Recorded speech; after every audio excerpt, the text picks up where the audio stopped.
Chapter 17 The Man with Two Faces। वो क्विरेल था। तुम? हैरी हाँफते हुए बोला। क्विरेल मुस्कुराया। उसका चेहरा अब बिल्कुल नहीं कांप रहा था।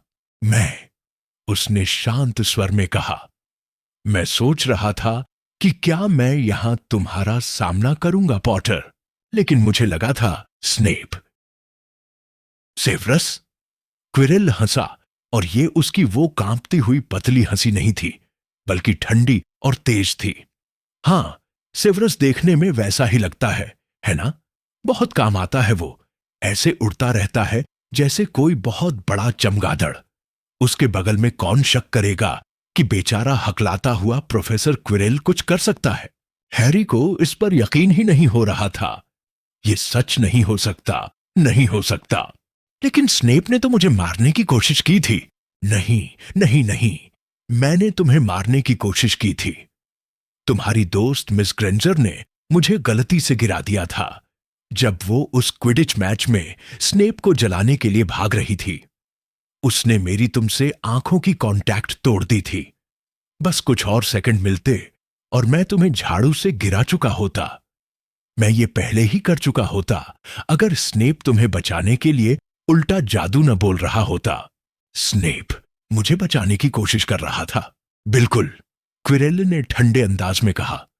तुम्हें क्या लगता है वो तुम्हारा अगला मैच रेफरी क्यों बनना चाहता था? वो पक्का करना चाहता था कि मैं दोबारा कोशिश न करूं। अजीब बात है ना? उसे जहमत ही नहीं उठानी चाहिए थी। मैं तो कुछ कर ही नहीं सकता था जब डंबलडोर देख रहा होता। बाकी सब टीचर्स को लगा कि स्नेप ग्रिफिंडोर को जीतने से रोकना चाहता है, और उसने खुद को लोगों के बीच अलोकप्रिय भी बना लिया था। और ये सब व्यर्थ निकला, क्योंकि आखिर में मैं तुम्हें आज रात मारने वाला हूं। क्विरेल ने अपनी उंगलियां चटकाईं। हवा में से रस्सियां निकल आईं और हैरी के चारों ओर कसकर लिपट गईं। तुम बहुत ज्यादा टांग अड़ाते हो पॉटर। हैलोवीन वाली रात स्कूल में यहां वहां घूमते फिरते। मुझे क्या पता था? शायद तुमने देख लिया हो कि स्टोन को कौन सी चीज गार्ड कर रही है। तुमने ट्रोल को अंदर आने दिया था। बिल्कुल, मुझे ट्रोल्स से खास निपटना आता है। तुमने देखा ही होगा कि मैंने पिछली चेंबर में उस ट्रोल के साथ क्या किया था।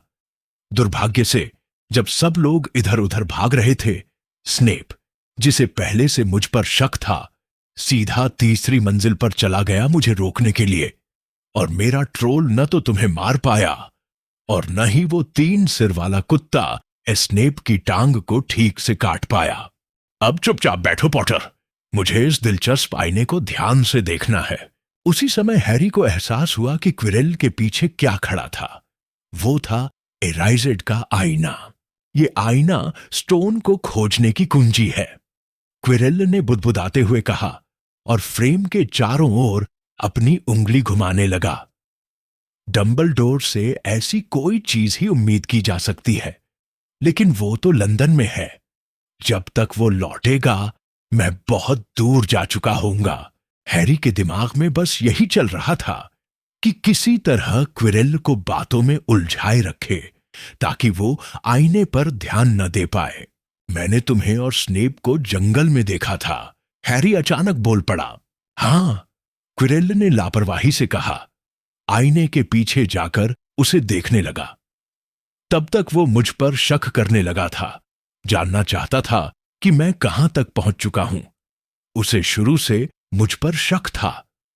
मुझे डराने की कोशिश भी की, जैसे कि वो कर सकता था जब मेरे साथ लॉर्ड वोल्डेमॉर्ट थे।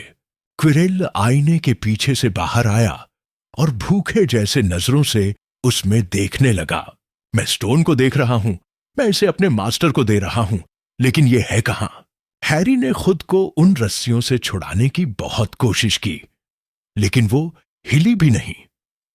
उसे क्विरेल का पूरा ध्यान आईने पर जाने से रोकना था। लेकिन स्नेप को तो मुझसे नफरत है। वो तो हमेशा ही मुझे नापसंद करता है। ओह हां, करता है। क्विरेल ने ऐसे ही बोला। भगवान, हां करता है। वो तुम्हारे पापा के साथ हॉगवर्ट्स में था, पता नहीं था तुम्हें? दोनों एक दूसरे से नफरत करते थे, लेकिन उसने कभी तुम्हें मारने की नहीं सोची। लेकिन कुछ दिन पहले मैंने तुम्हें रोते हुए सुना था। मुझे लगा था कि स्नेप तुम्हें धमका रहा है। पहली बार क्विरेल के चेहरे पर डर की एक हल्की झलक आई। कभी कभी उसने कहा, मुझे अपने मास्टर के आदेश मानना मुश्किल लगता है। वो बहुत महान जादूगर हैं और मैं कमजोर हूं। मैंने, तुम्हारा मतलब वो तुम्हारे साथ उस क्लासरूम में थे? हैरी ने दंग होकर कहा, वो जहां भी जाता हूं मेरे साथ होते हैं। क्विरेल ने शांत स्वर में कहा, मैं जब दुनिया घूमने गया तब उनसे मिला। उस समय मैं एक बेवकूफ नौजवान लड़का था जिसे अच्छाई और बुराई को लेकर बहुत ही बचकाने ख्याल थे। लॉर्ड वोल्डेमॉर्ट ने मुझे बताया कि मैं कितना गलत था। इस दुनिया में अच्छाई या बुराई जैसी कोई चीज नहीं होती, बस ताकत होती है, और वो लोग जो उसे पाने के लिए बहुत कमजोर होते हैं। तब से मैं उनकी सेवा कर रहा हूं, हालांकि मैंने कई बार उन्हें निराश किया है। उन्होंने मुझे बहुत सख्ती से संभाला है। क्विरेल अचानक कांप गया। वो गलतियों को माफ नहीं करते। जब मैं ग्रिंगॉट्स से स्टोन चुराने में नाकाम रहा तो वो बहुत नाराज हुए। उन्होंने मुझे सजा दी और तय किया कि अब से मुझे बहुत करीब से देखना होगा। क्विरेल की आवाज धीमी हो गई। हैरी को अब डायगन एली की अपनी यात्रा याद आ रही थी। वो कितना मूर्ख था। उसने उसी दिन क्विरेल को देखा था, लीकी कॉल्ड्रन में उससे हाथ भी मिलाया था। क्विरेल ने गुस्से में कुछ बड़बड़ाया, मुझे समझ नहीं आ रहा, क्या स्टोन आईने के अंदर है? क्या मुझे इसे तोड़ देना चाहिए? हैरी का दिमाग बहुत तेजी से चल रहा था। इस समय मुझे दुनिया में सबसे ज्यादा जो चीज चाहिए वो है स्टोन को क्विरेल से पहले ढूंढना। तो अगर मैं आईने में देखूं तो मुझे खुद को स्टोन ढूंढते हुए देखना चाहिए, यानी मैं देख पाऊंगा कि वो छिपा कहां है। लेकिन मैं कैसे देखूं बिना ये जाहिर किए कि मैं क्या कर रहा हूं? उसने बाईं ओर सरकने की कोशिश की ताकि आईने के सामने आ सके बिना कि क्विरेल को पता चले, लेकिन उसके टखनों के चारों ओर बंधी रस्सियां बहुत कसी हुई थीं। वो फिसल गया और गिर पड़ा। क्विरेल ने उसकी तरफ ध्यान नहीं दिया। वो अभी भी खुद से बातें कर रहा था। ये आईना करता क्या है? कैसे काम करता है? मेरी मदद करो मास्टर। और हैरी के होश उड़ गए जब एक आवाज ने जवाब दिया, और वो आवाज जैसे खुद क्विरेल के अंदर से आ रही थी। लड़के का इस्तेमाल करो, लड़के का इस्तेमाल करो। क्विरेल ने गुस्से में हैरी की ओर रुख किया। हाँ पॉटर, यहां आओ। उसने एक बार ताली बजाई और हैरी को बांध रही रस्सियां खुद ब खुद गिर गईं। हैरी धीरे धीरे खड़ा हुआ। यहां आओ, क्विरेल ने फिर कहा। आईने में देखो और बताओ क्या देख रहे हो। हैरी उसकी ओर बढ़ा। मुझे झूठ बोलना होगा, उसने बुरी तरह सोचते हुए कहा। मुझे देखना होगा और फिर झूठ बोलना होगा कि मैंने क्या देखा। बस यही करना है। क्विरेल उसके बहुत पास आ गया। हैरी ने उस अजीब सी गंध को सूंघा जो क्विरेल की पगड़ी से आ रही थी। उसने अपनी आंखें बंद की, आईने के सामने कदम बढ़ाया और फिर आंखें खोली। उसे अपनी परछाई दिखी। पहले वो डर से पीली और सहमी हुई लग रही थी, लेकिन अगले ही पल आईने वाली हैरी की परछाई मुस्कुराई। उसने जेब में हाथ डाला और एक गहरा लाल पत्थर निकाला। उसने आंख मारी और पत्थर वापस जेब में रख लिया, और उसी पल हैरी को महसूस हुआ कि कुछ भारी चीज उसकी असली जेब में गिर रही है। किसी तरह जैसे चमत्कार हो गया हो, स्टोन उसके पास आ चुका था। तो क्विरेल ने अधीर होकर कहा, क्या देखा तुमने? हैरी ने खुद को हिम्मत दी। मैंने खुद को डंबलडोर से हाथ मिलाते हुए देखा। उसने झूठ बोला। मैंने ग्रिफिंडोर के लिए हाउस कप जीत लिया है। क्विरेल ने फिर से गुस्से में बड़बड़ाया। हटो रास्ते से, उसने कहा। जैसे ही हैरी पीछे हटा, उसे अपने पैर के पास फिलोसोफर्स स्टोन महसूस हुआ। क्या वो भागने की कोशिश करे? लेकिन वो 5 कदम भी नहीं चला था कि एक तेज आवाज सुनाई दी।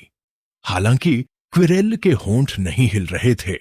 वो झूठ बोल रहा है, झूठ बोल रहा है। पॉटर, वापस आओ यहां! क्विरेल चिल्लाया। सच बताओ, तुमने क्या देखा था? तेज आवाज फिर से आई। मुझे उससे आमने सामने बात करने दो। मास्टर, आप अभी बहुत कमजोर हैं।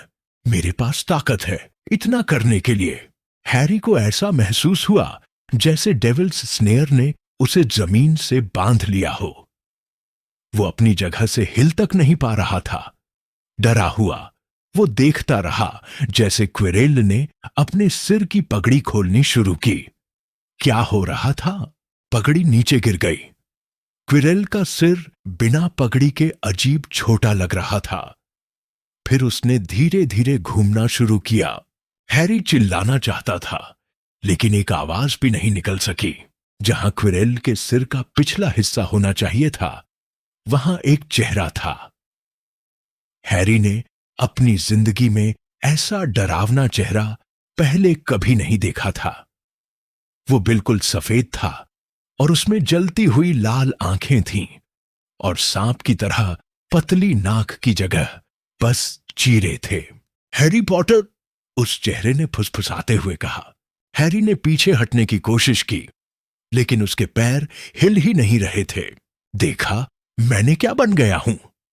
वो चेहरा बोला। सिर्फ एक परछाई और धुआं।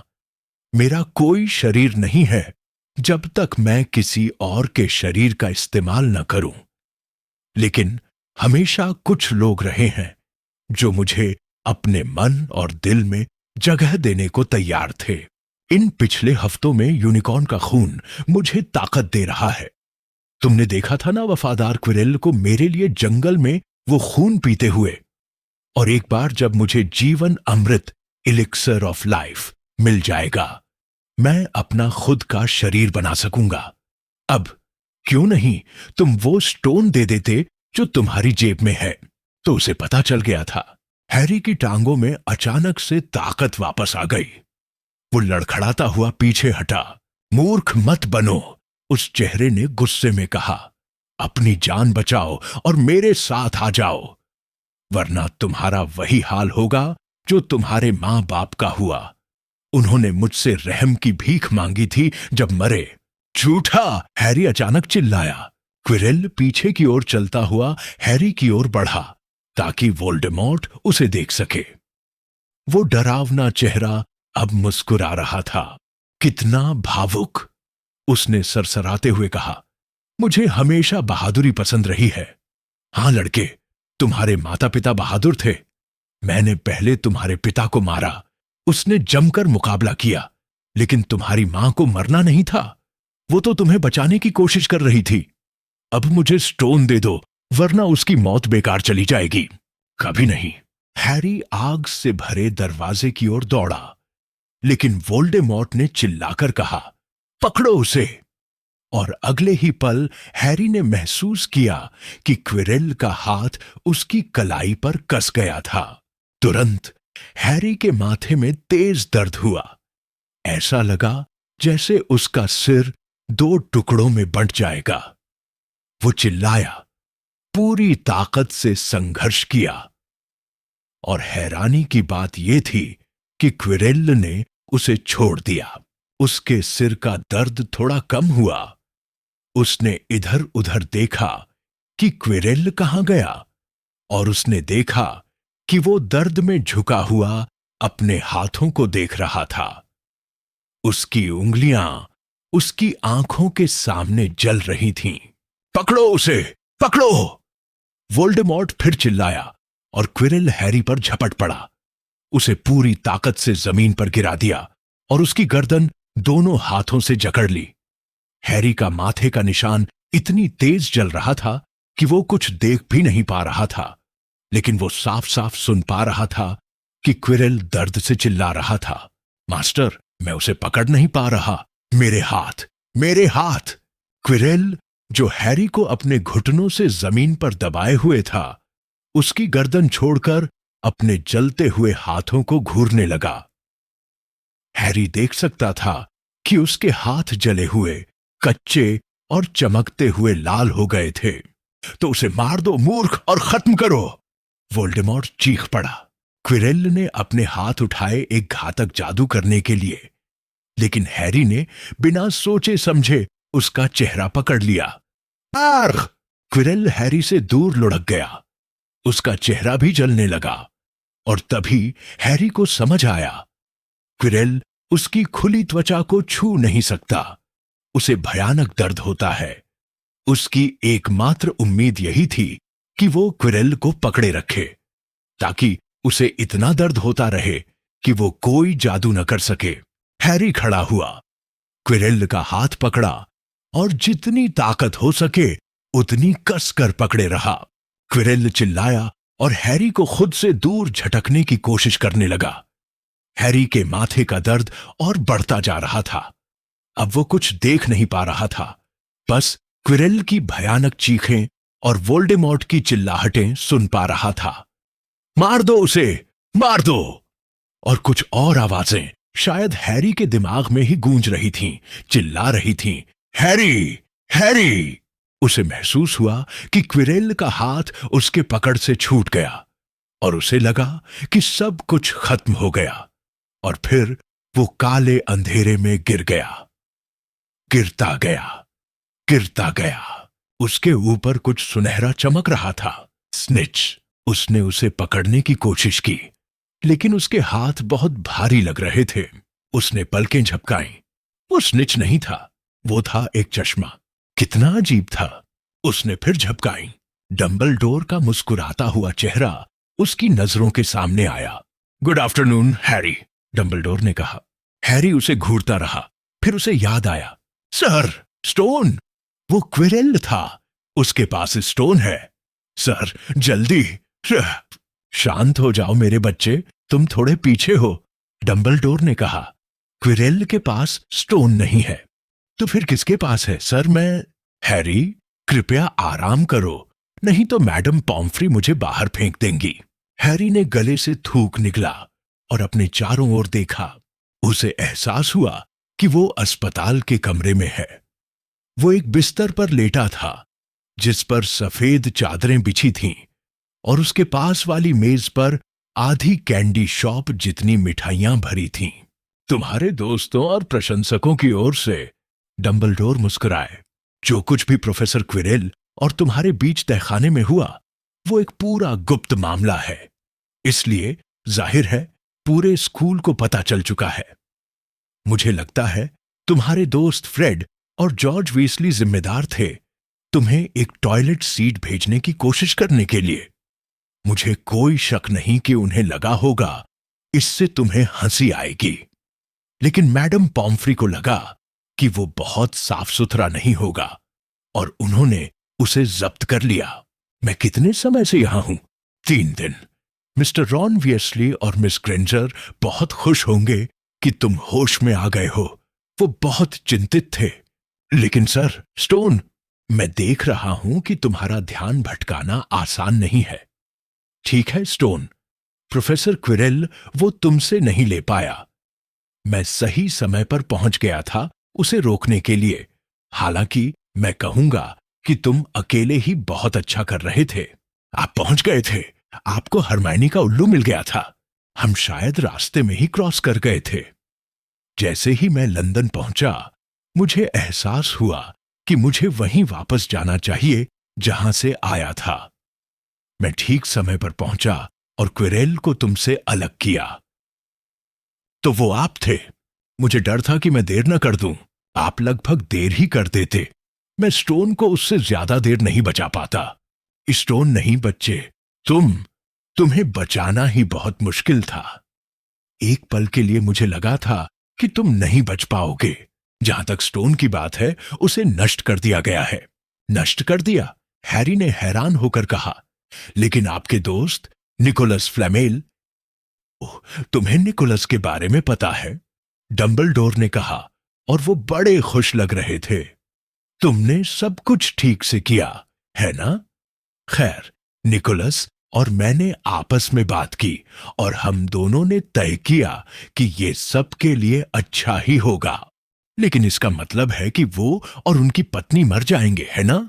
उनके पास इतना एलिक्सिर जमा है कि वो अपने काम पूरे कर सके, और फिर हाँ, उसके बाद वे मर जाएंगे। डंबलडोर ने हैरी के चेहरे पर हैरानी का जो भाव था उसे देखकर मुस्कुराया। तुम जैसे किसी युवा को ये सब बहुत चौंकाने वाला लग सकता है, लेकिन निकोलस और पेरनेल के लिए ये बस एक बहुत बहुत लंबा दिन खत्म होने के बाद सोने जैसा है। आखिरकार एक व्यवस्थित दिमाग के लिए मृत्यु सिर्फ अगला बड़ा रोमांच है। तुम जानते हो, वो स्टोन असल में उतनी अद्भुत चीज नहीं थी जितना चाहो पैसा और जीवन। ये दो चीजें तो इंसान सबसे ज्यादा चाहते हैं, लेकिन समस्या यही है कि इंसान अक्सर वही चीजें चुनते हैं जो उनके लिए सबसे बुरी होती हैं। हैरी बस लेटा रहा। उसके पास कहने के लिए कुछ नहीं था। डंबलडोर ने हल्का सा गुनगुनाया और छत की ओर देखकर मुस्कुराया। सर, हैरी ने कहा, मैं सोच रहा था, सर, भले ही अब स्टोन चला गया हो, मेरा मतलब है, यू नो हु। उसे वोल्डेमॉर्ट कहो हैरी। हमेशा चीजों को उनके सही नाम से बुलाना चाहिए। किसी नाम से डरना उस चीज के डर को और बढ़ा देता है। जी सर। तो वोल्डेमॉर्ट अब और तरीकों से वापस आने की कोशिश करेगा, है ना? मेरा मतलब है, वो अभी गया नहीं है ना? नहीं हैरी, वो गया नहीं है। वो कहीं ना कहीं अभी भी है, शायद किसी और शरीर की तलाश में। और क्योंकि वो असली मायनों में जिंदा नहीं है, उसे मारा नहीं जा सकता। उसने क्विरल को मरने के लिए छोड़ दिया। वो अपने अनुयायियों के साथ भी उतनी ही बेरहमी दिखाता है जितनी अपने दुश्मनों के साथ। फिर भी हैरी, भले ही तुमने सिर्फ उसके लौटने में देर की हो, लेकिन अगली बार कोई और होगा जो हारती हुई लड़ाई लड़ने को तैयार रहेगा। और अगर बार बार ऐसा होता रहा तो शायद वो कभी ताकत में वापस न आ पाए। हैरी ने सिर हिलाया, लेकिन जल्दी ही रुक गया क्योंकि सिर में दर्द हो रहा था। फिर उसने कहा, सर, कुछ और बातें हैं जो मैं जानना चाहता हूं। अगर आप बता सकें, वो बातें जिनका मुझे सच जानना है। ओ सच? डंबलडोर ने गहरी सांस ली। ये एक बहुत खूबसूरत लेकिन खतरनाक चीज है, और इसलिए इससे बहुत सावधानी से पेश आना चाहिए। फिर भी मैं तुम्हारे सवालों का जवाब दूंगा जब तक कि कोई बहुत ठोस वजह न हो कि न दूं, और उस स्थिति में मैं उम्मीद करूंगा कि तुम मुझे माफ करोगे। और हां, मैं झूठ नहीं बोलूंगा। तो वोल्डेमॉर्ट ने कहा कि उसने मेरी मां को इसलिए मारा क्योंकि वो मुझे बचाने की कोशिश कर रही थी। लेकिन वो मुझे मारना क्यों चाहता था? डंबलडोर ने इस बार बहुत गहरी सांस ली। अफसोस, ये पहली बात जो तुमने मुझसे पूछी है, इसका जवाब मैं तुम्हें अभी नहीं दे सकता। आज नहीं, अभी नहीं, लेकिन एक दिन तुम जानोगे। फिलहाल इसे अपने दिमाग से निकाल दो हैरी। जब तुम बड़े हो जाओगे, मुझे पता है तुम्हें यह सुनना अच्छा नहीं लगता। जब तुम तैयार होगे तब तुम जान पाओगे। और हैरी जानता था कि बहस करने का कोई फायदा नहीं है। लेकिन क्विरल मुझे छू क्यों नहीं पाया? तुम्हारी मां ने तुम्हें बचाने के लिए अपनी जान दी। और अगर कोई एक चीज है जिसे वोल्डेमॉर्ट कभी नहीं समझ सकता, तो वो है प्यार। उसे समझ ही नहीं आया कि तुम्हारी मां का तुम्हारे लिए जो प्यार था, वो इतना शक्तिशाली था कि उसने अपने पीछे एक निशान छोड़ दिया। कोई घाव नहीं, कोई दिखाई देने वाला निशान नहीं। लेकिन जब हमें कोई इतनी गहराई से प्यार करता है, तो भले ही वो इंसान चला जाए, उसका प्यार हमें हमेशा कुछ हद तक सुरक्षा देता है। वो तुम्हारी त्वचा में समा गया है। क्विरल, जो नफरत, लालच और ये तृप्त महत्वाकांक्षा से भरा था, और जिसने वोल्डेमॉर्ट के साथ अपनी आत्मा बांट रखी थी, वो तुम्हें इसलिए नहीं छू पाया क्योंकि तुम पर उस महान अच्छाई की छाप थी। उसके लिए तुम्हें छूना बेहद दर्दनाक था। अब डंबलडोर खिड़की पर बैठे एक पक्षी में बहुत रुचि लेने लगे, और इससे हैरी को समय मिला अपनी आंखें चादर में पोंछने का। जब वो दोबारा बोल सका तो उसने कहा, और इनविजिबिलिटी क्लोक, क्या आपको पता है किसने भेजा था? आह, तुम्हारे पापा ने उसे मेरी देखरेख में छोड़ दिया था और मैंने सोचा कि तुम्हें वो पसंद आएगा। डंबलडोर की आंखों में चमक थी। बहुत काम की चीज है। तुम्हारे पापा तो उसका ज्यादातर इस्तेमाल खाना चुराने के लिए रसोई तक चुपके से जाने में करते थे जब वो यहां पढ़ते थे। और एक और बात थी, पूछ लो। क्विरल ने कहा था कि स्नेप, प्रोफेसर स्नेप, हैरी। हाँ वही। क्विरल ने कहा कि वो मुझसे नफरत करता है क्योंकि वो मेरे पापा से नफरत करता था। क्या ये सच है? वो दोनों एक दूसरे से सच में नफरत करते थे। कुछ वैसा ही जैसा तुम्हारा और मिस्टर मॉलफॉय का रिश्ता है। और फिर तुम्हारे पापा ने कुछ ऐसा किया था जिसे स्नेप कभी माफ नहीं कर पाया। क्या उन्होंने उसकी जान बचाई थी? क्या? हां, डंबलडोर ने सपनों में खोए हुए अंदाज में कहा। कभी कभी इंसानों का दिमाग कितनी अजीब तरह से काम करता है ना? प्रोफेसर स्नेप उस एहसान को बर्दाश्त नहीं कर पा रहे थे। मेरा मानना है कि उन्होंने इस साल तुम्हें इतनी मेहनत से इसलिए बचाया ताकि वो और तुम्हारे पापा बराबरी पर आ जाए। उसके बाद वो आराम से तुम्हारे पापा की याद से नफरत कर सकते थे। हैरी ने इसे समझने की कोशिश की, लेकिन इससे उसका सिर और दुखने लगा, तो उसने रुक जाना ही बेहतर समझा। और सर, एक आखिरी सवाल। सिर्फ एक? मैंने आईने से वो स्टोन कैसे निकाला? मुझे अच्छा लगा कि तुमने ये पूछा। ये मेरे कुछ बेहतरीन विचारों में से एक था। और ये बात मैं कह रहा हूं, ये भी कम नहीं। देखो, सिर्फ वही इंसान स्टोन पा सकता था जो उसे खोजना चाहता था, लेकिन उसका इस्तेमाल नहीं करना चाहता था। बाकी लोग तो बस खुद को सोना बनाते या एलिक्सर ऑफ लाइफ पीते हुए देखते। कभी कभी मेरा दिमाग मुझे भी चौंका देता है। अब बहुत सवाल हो गए। मेरा सुझाव है कि तुम ये मिठाइयां खाना शुरू करो। Bertie bots every flavour beans. जब मैं छोटा था तो मुझे एक उल्टी फ्लेवर वाला मिला था और उसके बाद से मुझे इनसे थोड़ा डर लगने लगा। लेकिन मुझे लगता है इस बार एक टॉफी वाला लूंगा, क्या कहते हो? वो मुस्कुराया और सुनहरे भूरे रंग की बीन मुंह में डाल ली। फिर वो अचानक खांसा और बोला, ओह नहीं, कान की मैल। मैडम पॉम्फ्रे, जो नर्स थीं, बहुत अच्छी थीं, लेकिन काफी सख्त भी। बस 5 मिनट, हैरी ने विनती की। बिल्कुल नहीं, आपने प्रोफेसर डंबलडोर को अंदर आने दिया था। अरे, वो तो हेडमास्टर थे, वो अलग बात है। तुम्हें आराम की जरूरत है। मैं तो आराम ही कर रहा हूं, देखिए, लेटा हुआ हूं और सब कुछ। चलिए ना, मैडम पॉम्फ्रे। ओह ठीक है, उन्होंने कहा, लेकिन सिर्फ 5 मिनट। और उन्होंने रॉन और हरमाइनी को अंदर आने दिया। हैरी, हरमाइनी उसे फिर से गले लगाने को तैयार लग रही थी, लेकिन हैरी खुश था कि उसने खुद को रोक लिया, क्योंकि उसका सिर अब भी बहुत दर्द कर रहा था। ओह हैरी, हमें पूरा यकीन था कि तुम। डंबलडोर बहुत परेशान थे। पूरे स्कूल में इसकी चर्चा हो रही है, रॉन ने कहा। असल में क्या हुआ था, ये उन बहुत ही कम मौकों में से एक था जब असली कहानी अफवाहों से भी ज्यादा अजीब और रोमांचक होती है। हैरी ने उन्हें सब कुछ बता दिया। क्विरल, आईना, स्टोन और वोल्डेमॉर्ट। रॉन और हरमायोनी बहुत अच्छे श्रोता थे। जहां जहां जरूरत थी उन्होंने दंग होकर प्रतिक्रिया दी। और जब हैरी ने बताया कि क्विरल की पगड़ी के नीचे क्या था, हरमायोनी जोर से चीख पड़ी। तो अब स्टोन चला गया, रॉन ने आखिरकार कहा। फ्लेमेल अब मर जाएंगे। मैंने भी यही कहा, लेकिन डंबलडोर का मानना है कि क्या था वो, एक व्यवस्थित दिमाग के लिए मृत्यु सिर्फ अगला बड़ा रोमांच है। मैं तो हमेशा से कहता था कि वो थोड़े पागल हैं, रॉन ने कहा, और वो अपने हीरो की दीवानगी देखकर काफी प्रभावित लग रहा था। तो फिर तुम दोनों के साथ क्या हुआ? हैरी ने पूछा।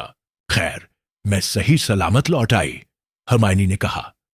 मैंने रॉन को होश में लाया, उसमें थोड़ा समय लगा, और फिर हम लोग डंबलडोर को बताने के लिए आवर की ओर भागे, लेकिन हमें वो एंट्रेंस हॉल में ही मिल गए। उन्हें पहले से ही सब पता था। उन्होंने बस कहा, हैरी उसके पीछे गया है ना? और फिर तीसरी मंजिल की तरफ दौड़ पड़े। क्या तुम्हें लगता है उसने चाहा था कि तुम ये सब करो? रॉन ने कहा, तुम्हें तुम्हारे पापा की क्लोक भेजना और सब कुछ। वेल, हरमायोनी अचानक फट पड़ी। अगर उसने ऐसा किया, मेरा मतलब ये तो बहुत भयानक है। तुम मारे जा सकते थे। नहीं, ऐसा नहीं है, हैरी ने सोचते हुए कहा। डंबलडोर बड़े अजीब हैं। मुझे लगता है उन्होंने मुझे एक मौका देना चाहा। मुझे लगता है उन्हें यहां क्या चल रहा है, सब कुछ उसका अंदाजा होता रहता है। मुझे तो लगता है उन्हें पता था कि हम कोशिश करने वाले हैं, और हमें रोकने की बजाय उन्होंने बस इतना सिखाया कि हम मदद ले सकें। मुझे नहीं लगता कि ये इत्तेफाक था कि उन्होंने मुझे आईने के बारे में जानने दिया। ऐसा लगता है जैसे उन्होंने सोचा हो कि अगर मैं तैयार हूं तो मुझे वोल्डेमॉर्ट का सामना करने का हक है। हां, डंबलडोर थोड़े पागल तो हैं ही, रॉन ने गर्व से कहा। सुनो, तुम्हें कल के एंड ऑफ ईयर फीस्ट के लिए तैयार रहना होगा। सारे पॉइंट्स गिने जा चुके हैं और स्लिथरिन जीत गया। जाहिर सी बात है, तुम आखिरी क्विडिच मैच में नहीं थे। हम रेवनक्लॉ से बुरी तरह हार गए, लेकिन खाना बहुत बढ़िया होगा। इसी पल मैडम पॉम्फ्री तेजी से उनके पास आईं। तुम्हारा समय 15 मिनट से ज्यादा हो चुका है, अब बाहर निकलो, उन्होंने सख्ती से कहा। एक अच्छी नींद के बाद हैरी खुद को फिर से लगभग ठीक महसूस कर रहा था। मैं फीस्ट में जाना चाहता हूं, उसने मैडम पॉम्फ्री से कहा जब वो उसकी मिठाई की डिब्बियां ठीक कर रही थीं। मैं जा सकता हूं ना? प्रोफेसर डंबलडोर ने कहा है कि तुम्हें जाने दिया जाए, उन्होंने थोड़ी नाक चढ़ाते हुए कहा, जैसे उन्हें यकीन न हो कि डंबलडोर को पता है फीस्ट्स कितने जोखिम भरे हो सकते हैं। और तुम्हारे पास एक और विजिटर है। अरे वाह, हैरी ने कहा। कौन है? हैग्रिड कमरे में साइड से अंदर आया। हमेशा की तरह जब वो किसी कमरे में होता था तो बहुत बड़ा लगता था, जैसे वहां उसे होने की इजाजत ही नहीं होनी चाहिए थी। वो हैरी के पास बैठा, एक नजर उसे देखा और फिर फूट फूट कर रोने लगा। ये सब मेरी गलती है, वो रोता गया, चेहरा दोनों हाथों में छुपाए। मैंने उस बुरे आदमी को बताया कि फ्लफी से कैसे आगे जाना है। मैंने बताया, बस यही एक बात थी जो उसे नहीं पता थी, और वो भी मैंने बता दी। तुम मारे जा सकते थे सिर्फ एक ड्रैगन एग के लिए। मैं अब कभी शराब नहीं पीऊंगा। मुझे तो निकाल देना चाहिए और मगल की तरह जीने भेज देना चाहिए। हैग्रिड, हैरी चौंक कर बोला। उसे देखकर जो गम और अफसोस से कांप रहा था और बड़ी बड़ी आंसू उसकी दाढ़ी में गिर रहे थे। हैग्रिड, वो किसी न किसी तरह पता लगा ही लेता। हम वोल्डेमॉर्ट की बात कर रहे हैं। वो किसी भी हालत में पता लगा ही लेता। भले ही तुमने उसे न बताया होता। तुम मारे जा सकते थे। हैग्रिड रोता रहा। और उसका नाम मत लो। वोल्डेमॉर्ट! हैरी जोर से चिल्लाया और हैग्रिड इतने चौंक गए कि उनका रोना बंद हो गया। मैं उससे मिल चुका हूं और अब मैं उसका नाम ले रहा हूं। प्लीज खुश हो जाओ हैग्रिड। हमने स्टोन बचा लिया। वो अब चला गया है। वो उसका इस्तेमाल नहीं कर सकता। एक चॉकलेट फ्रॉग लो, मेरे पास बहुत सारे हैं। हैग्रिड ने अपने हाथ के पीछे से नाक पोंछी और बोला, वैसे मुझे तुम्हारे लिए एक गिफ्ट लाना याद आया। कहीं वो स्टोड सैंडविच तो नहीं है? हैरी ने थोड़ी घबराहट से पूछा और पहली बार हैग्रिड हल्का सा मुस्कुराया। नहीं, डंबलडोर ने मुझे कल छुट्टी दी थी इसे ठीक करने के लिए। वैसे उन्हें तो मुझे नौकरी से निकाल देना चाहिए था। खैर, ये लो तुम्हारे लिए। वो एक सुंदर चमड़े की जिल्द वाली किताब लग रही थी। हैरी ने उत्सुकता से उसे खोला। वो जादुई तस्वीरों से भरी हुई थी। हर पेज पर उसकी मां और पिता मुस्कुराते हुए और हाथ हिलाते हुए नजर आ रहे थे। मैंने तुम्हारे मम्मी पापा के स्कूल के पुराने दोस्तों को उल्लू भेजे, तस्वीरें मांगी, मुझे पता था तुम्हारे पास कोई नहीं है। तुम्हें पसंद आया। हैरी कुछ बोल नहीं पाया, लेकिन हैग्रिड समझ गया। उस रात हैरी अकेले एंड ऑफ ईयर फीस्ट के लिए गया। उसे मैडम पॉम्फ्री ने थोड़ी देर रोक लिया था। आखिरी बार उसकी जांच करनी जरूरी समझी थी। इसलिए जब वो ग्रेट हॉल पहुंचा, वो पहले से ही पूरी तरह भर चुका था। पूरा हॉल हरे और चांदी के रंगों में सजा हुआ था, स्लिथरिन की हाउस कप में 7वीं बार जीत की खुशी में। एक विशाल बैनर जिसमें स्लिथरिन का सांप बना था, हाई टेबल के पीछे की दीवार पर लटका था। जब हैरी अंदर आया तो अचानक एक सन्नाटा छा गया और फिर सब एक साथ जोर जोर से बात करने लगे।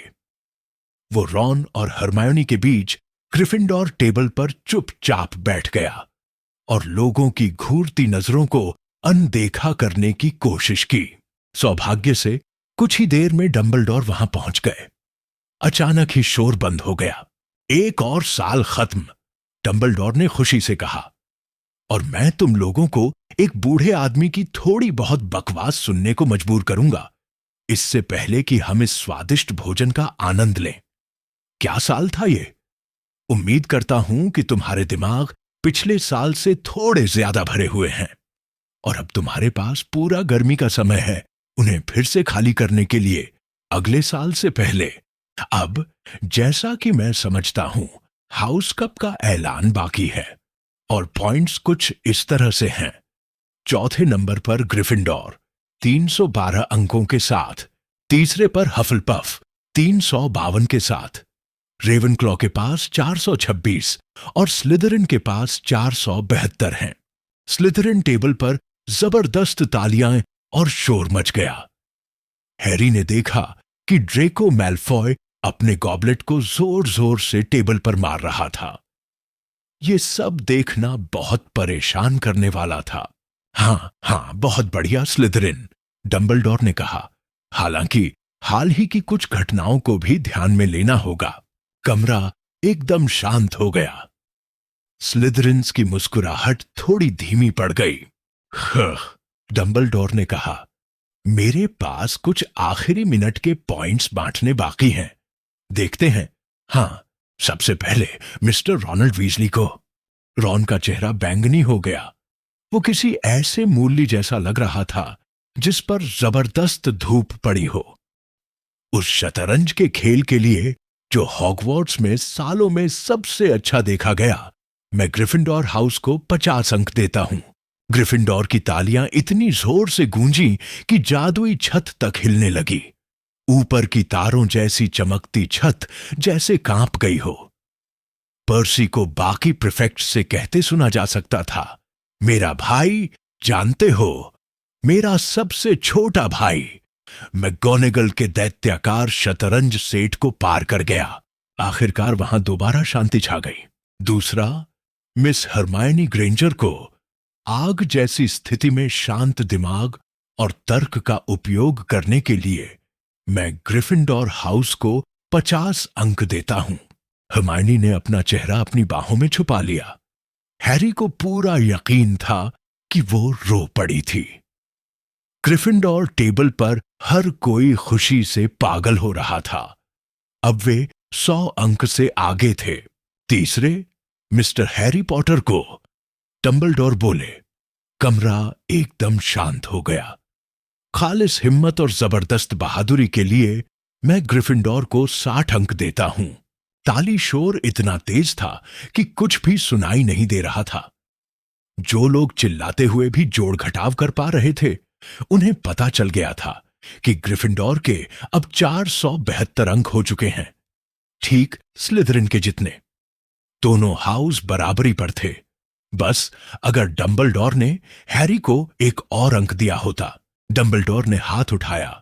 कमरा धीरे धीरे शांत हुआ। बहादुरी के कई रूप होते हैं। डंबलडोर मुस्कुराते हुए बोले, दुश्मनों का सामना करने के लिए बहुत हिम्मत चाहिए, लेकिन दोस्तों का सामना करने के लिए भी उतनी ही हिम्मत चाहिए। इसलिए मैं मिस्टर नेविल लॉन्गबॉटम को 10 अंक देता हूं। अगर कोई ग्रेट हॉल के बाहर खड़ा होता तो शायद सोचता कि कोई धमाका हुआ है, क्योंकि ग्रिफिंडोर टेबल से इतनी जोर से आवाज आई थी। हैरी, रॉन और हर्मायोनी खुशी से चिल्लाने और तालियां बजाने के लिए खड़े हो गए, जबकि नेविल सदमे से सफेद पड़ गया था और लोग उसे गले लगाते हुए ढंक चुके थे। उसने इससे पहले कभी ग्रिफिंडोर के लिए एक भी अंक नहीं जीता था। हैरी अब भी ताली बजाते हुए रॉन की पसलियों में कोहनी मारकर मैलफॉय की तरफ इशारा कर रहा था, जो इतना हैरान और घबराया हुआ लग रहा था जैसे उस पर बॉडी बाइंड कर्स चल गया हो। इसका मतलब है, डंबलडोर ने तालियों के शोर के ऊपर बोलते हुए कहा, अब रेवनक्लॉ और हफलपफ भी स्लिथरिन की हार पर खुश हो रहे थे। हमें सजावट में थोड़ा बदलाव करना होगा। उन्होंने ताली बजाई। एक ही पल में हरे पर्दे लाल हो गए और चांदी की जगह सुनहरा रंग आ गया। स्लिथरिन का बड़ा सा सांप गायब हो गया और उसकी जगह एक विशाल ग्रिफिंडोर शेर ने ले ली। स्नेप प्रोफेसर मैगोनागल से हाथ मिला रहे थे। उनके चेहरे पर एक नकली और मजबूर मुस्कान थी। उन्होंने हैरी की तरफ देखा और हैरी को एकदम समझ में आ गया कि स्नेप की भावनाएं उसके लिए जरा भी नहीं बदली हैं। लेकिन हैरी को इससे कोई फर्क नहीं पड़ा। लग रहा था जैसे अगला साल फिर से नॉर्मल होने वाला है, या जितना हॉगवर्ट्स में नॉर्मल हो सकता है। यह हैरी की जिंदगी की सबसे अच्छी शाम थी। क्विडिच जितने से भी अच्छी, क्रिसमस से भी बेहतर और पहाड़ी दैत्य को बेहोश करने से भी ज्यादा मजेदार। वो इस रात को कभी नहीं भूलेगा। हैरी तो लगभग भूल ही गया था कि परीक्षा के नतीजे आने बाकी हैं, लेकिन वो आ ही गए। हैरानी की बात यह थी कि हैरी और रॉन दोनों ने अच्छे नंबरों से पास कर लिया था। हर्मायोनी को तो वैसे भी पहले साल में सबसे अच्छे नंबर मिले थे। नेविल भी जैसे तैसे पास हो गया। उसके हर्बोलॉजी के अच्छे नंबरों ने पोशंस में खराब प्रदर्शन की भरपाई कर दी थी।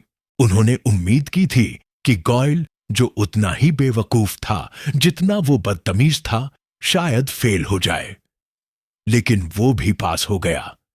ये थोड़ा निराशाजनक था, लेकिन जैसा रॉन ने कहा, जिंदगी में सब कुछ नहीं मिलता। और अचानक उनकी अलमारियां खाली हो गईं, उनके ट्रंक पैक हो गए। नेविल का मेंढक टॉयलेट के एक कोने में छिपा हुआ मिला। सभी छात्रों को नोट्स दिए गए कि छुट्टियों में जादू का इस्तेमाल न करें। मैं हमेशा उम्मीद करता हूं कि वे ये नोट देना भूल जाएं, फ्रेड वीजली ने दुखी होकर कहा। हैग्रिड वहां था उन्हें झील पार कराने के लिए। वे हॉगवर्ट्स एक्सप्रेस में चढ़ गए। रास्ते भर हंसते बोलते हुए, हरियाली और साफ होते हुए नजारे देख रहे थे।